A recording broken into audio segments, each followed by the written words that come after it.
The mission of Ambercare Foundation is to enable people to stay in their homes as long as they can stay in their homes. We believe that being at home is really where you should be. They may not always be appropriate, and that's, for the family to decide, but everyone is much more comfortable at home, I believe. I tell the story all the time that in all my years at the hospital, nobody ever said, "Can I just stay one more day?" They were always like, "Can I please go home?" Because you just feel better at home. I think that there have been studies that say how much better everybody does at home. People rebound at home. And so if we can help keep you in your home just a little bit longer and give you your independence just a little bit longer, that's what we'd like to do. And as the executive director for the foundation, I have taken the role of give me what you want me to do. I receive all of the requests from social workers, nurses, or even people in the community requesting funds or assistance in any way. So I'm kind of there firsthand, and I see the sadness, I see the need that they have. And this first request to me is the most touching, not because it was my first, but just because I really got to see how Ambercare Foundation has helped so many people. The wife was planning on divorcing her husband so she could get paid to take care of him, which is, that should never happen. All that they were asking for was to pay their mortgage that month to keep their house out of foreclosure. They had to make a very, very sad decision.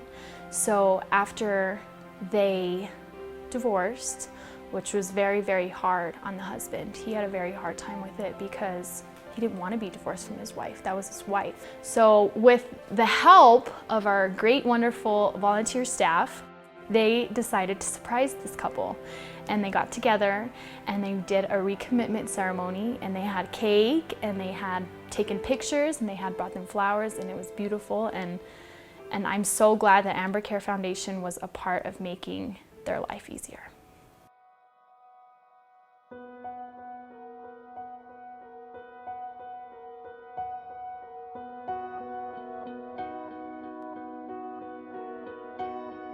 I just oversee the entire hospice program and ensure that we maintain the heart as we continue to grow. So Thomas was referred to us by his physician, and I went to do the admission in April of 2007. And at that point, he was so disheartened about, not only about his illness and the impact that was having on his life, but it seemed that it was almost more disheartening for him, to the point that he was ready to die, because he didn't feel his artwork was being accepted, that what he most wants to express in life is his artwork, and he didn't feel that there was any avenue for that, and so he didn't feel his life was worth living. And he was very serious about organizing his own death within the month, and he did not want me to try to talk him out of it, and that was very hard for me. Suicide is a difficult thing for me.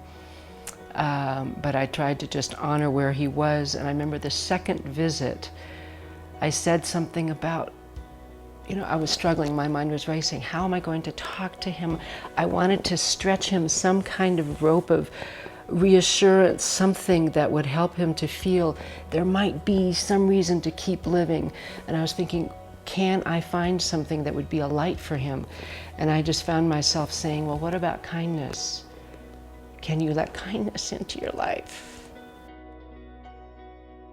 And I thought, wow, he now has a connection. We've made some kind of connection that connects him with his life force, with that which gives him the most joy in being alive, which is doing his artwork. He really found a reason to have a quality of life. And from that, he started taking these amazing photographs. Just beautiful. I have 2 of them. I'm thrilled to have them. They're gorgeous. People ask me about them all the time. And they don't show darkness and despair. They show hope and light. They show it's otherworldly.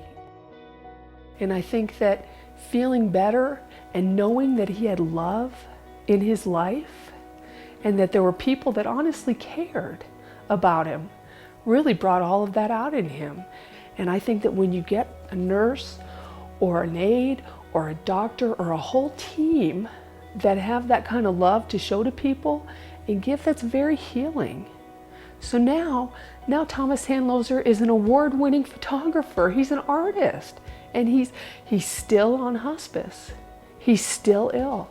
He's still traveling down that road, and we're still walking next to him, making sure that that travel is the easiest that we can make it for him. But talk about going out on a high note. He's awesome. It just went from there. The weeks stretched into months, stretched into years, and now he's been with us for 3.5 years.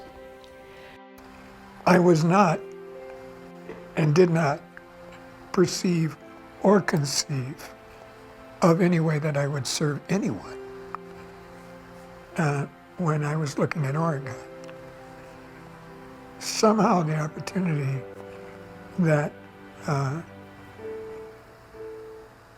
I could do that grew out of this experience. He's lived far longer than I think that he or anyone had expected. And we've often said that Thomas is living on this divine energy, and through his work, because that's one way that he expresses one of the main expressions of his divinity, his spirit. It's not the only way, it's his whole being. And I believe Thomas expresses it in everything, in his relationships, whenever any of us spend time with him, because he's always giving. But his photography certainly has been a very big part of that.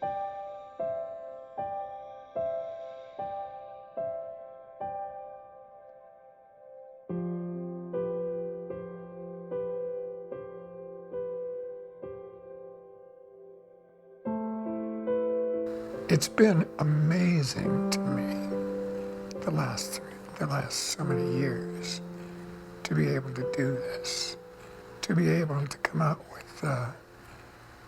with work that I can hold my head up, because I knew how to be a good critic of other people's work. I just wasn't doing any of my own.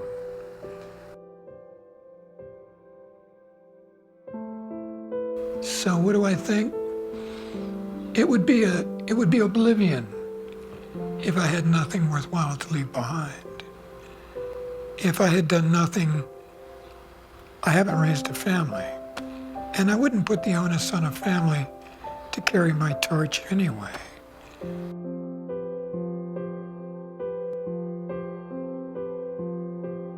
Where do I go with my gratitudes? But at the same time, if I let that get in the way of my prayerfulness, which is my contribution to Art Serves, or serving humanity, if you will. Melancholy is often considered to be an attribute of genius. You certainly wouldn't want Beethoven to stop making symphonies, but he was profoundly melancholic. And when you have melancholy, you have a sort of it's almost like a Sufi prayer. You're alone with God.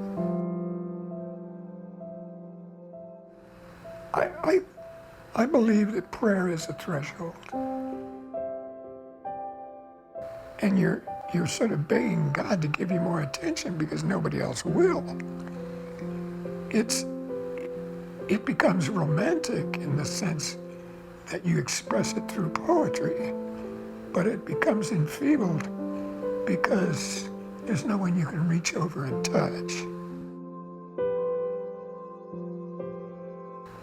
So when you talk about Ambercare in my images, it's like Ambercare discovered something that probably wouldn't have gone the way of everyday detritus. And there wouldn't have been an inspiration to do it.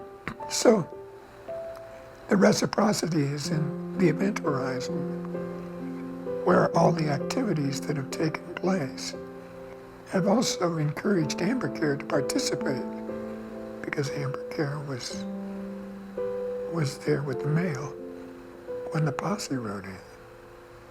So, all of the people that have come my way through hospice have been extraordinary people, really extraordinary for me to know them. And how odd it is that one has to acquire an end-of-life syndrome before one meets these people. Someone might look at the end of their life as the beginning of something else. So, where do we go from here?